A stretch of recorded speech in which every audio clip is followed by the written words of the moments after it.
안녕하세요. 포스트 코로나 시대에 뜨는 사업 아이템 4탄입니다.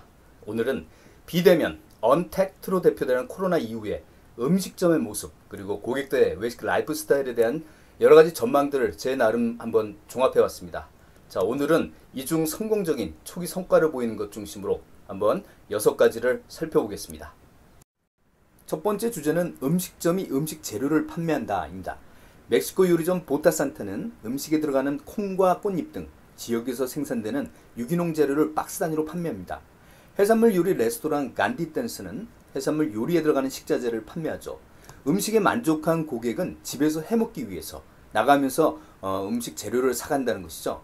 방문 빈도와 음식 재료 판매를 서로 맞바꾼 것이긴 하지만 음식점 입장에선 정기적으로 새로운 메뉴를 만들면 되겠죠. 그러면 고객은 계속 호기심을 갖고 음식점에 와서 음식을 먹고 나가면서 재료를 사가는 이른바 회원제 정기구독 사업이 될 수 있겠네요. 두 번째 주제는 가정집의 주방이 음식점이 된다입니다. 코로나 이전만 해도 식품과 음식 사업의 트렌드는 주방이 사라진다였습니다. 반조리 음식 재료의 새벽 배달 및 편의점의 가정 간편식 판매로 인해서 사람들이 점점 집에서 요리를 하지 않는다는 것입니다.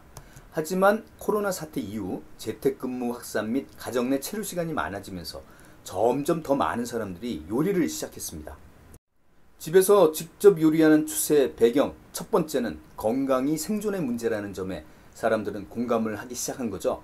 최근 중국에서는 코로나 이후에 요리를 위한 신선식품 구매가 폭발적으로 증가하고 있습니다. 무엇보다 자신이 먹는 음식의 재료가 어떻게 만들어졌는지 관심이 높아지는 전망입니다. 인근에서 재배한 유기농 신선식품, 이른바 로컬 푸드 수요가 늘 것이라는 예측도 나오네요.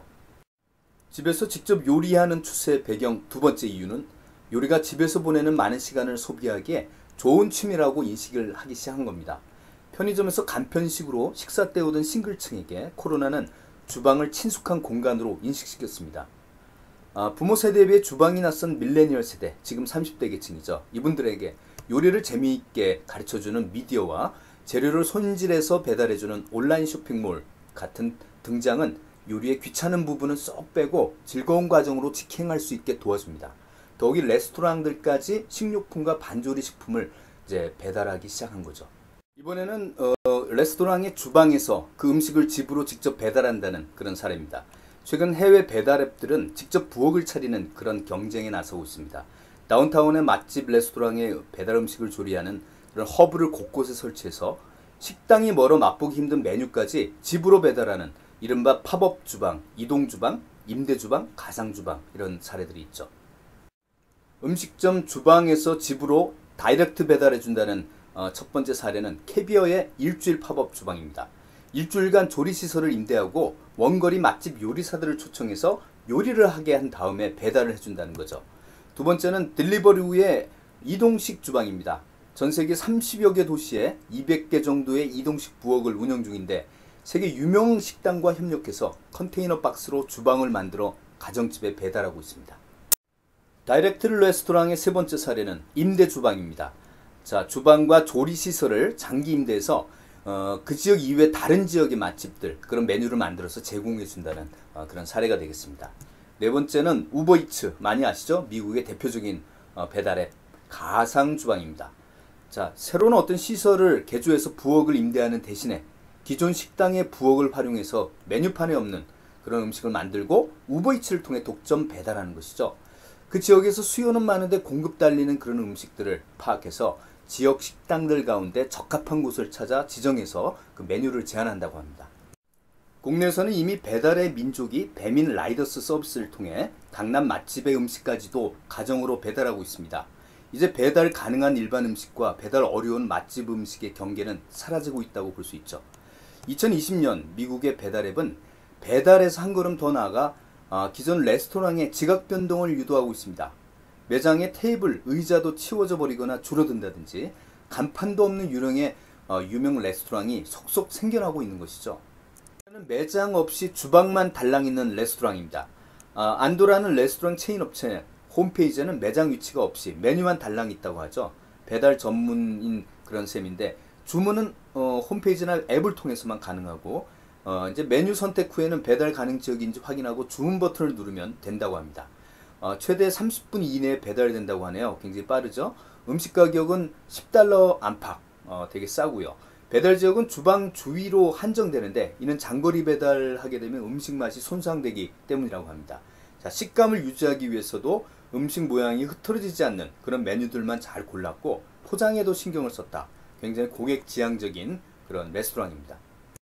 보통 레스토랑은 비싼 임대료 위치에 매장 공간의 75%가량이 고객 용도의 그 시설이지만 이젠 5,6평 공간에 레스토랑이 가능하다는 거죠. 인건비를 포함한 이러한 절감되는 비용은 좋은 요리사 쓰는데 집중되겠죠.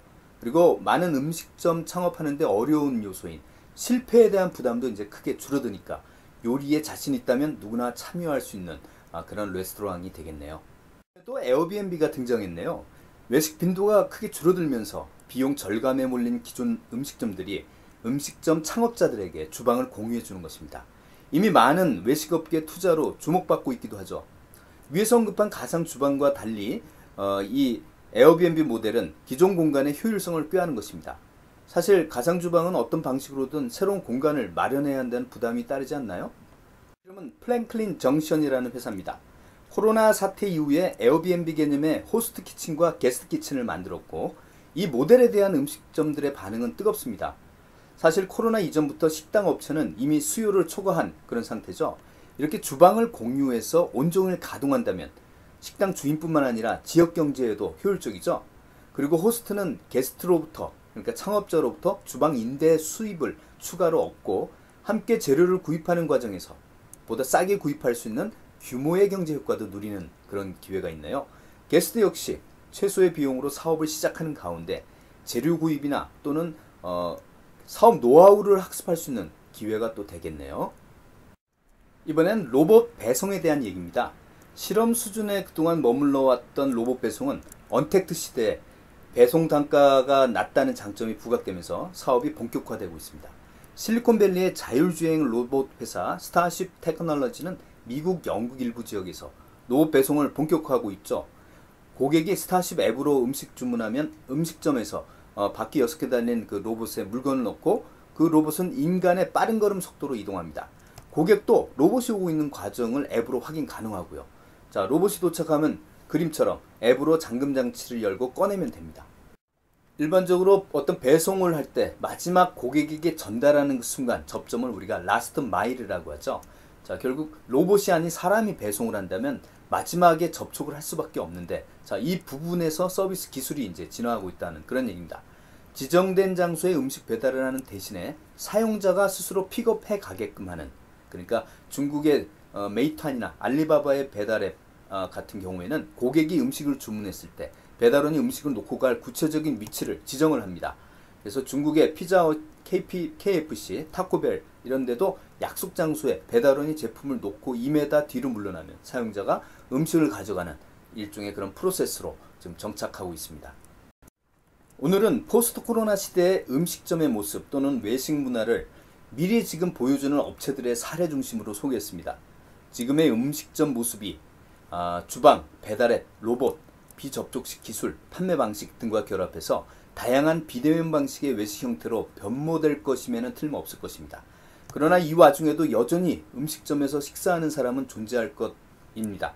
특히 지금의 10대, 20대, Z세대라고 하죠. 이 세대가 오프라인 체험을 중시하기 때문입니다. 자, 이들이 조만간 30대로 올라갈 5년 이후 여전히 외식은 살아남을 것입니다. 다만 맛 이외에 독특한 체험, 그러니까 유익하고 재밌고 이런 체험을 줘야지 살아남겠다, 그런 말씀입니다. 음식점 운영하시거나 앞으로 운영하실 분들 또는 소비자로서 외식 라이프 스타일에 궁금하신 분들을 생각하며 나름 여기저기서 나오는 최신 사례들을 제 나름 관점에서 편집해서 정리해 보았습니다. 도움이 좀 되셨는지 모르겠네요. 자, 다음 네 번째 포스트 코로나 시리즈도 많은 기대 바르면서 구독 버튼과 좋아요 부탁드립니다. 자, 행복한 한 주 보내시고 또 뵙겠습니다. 감사합니다.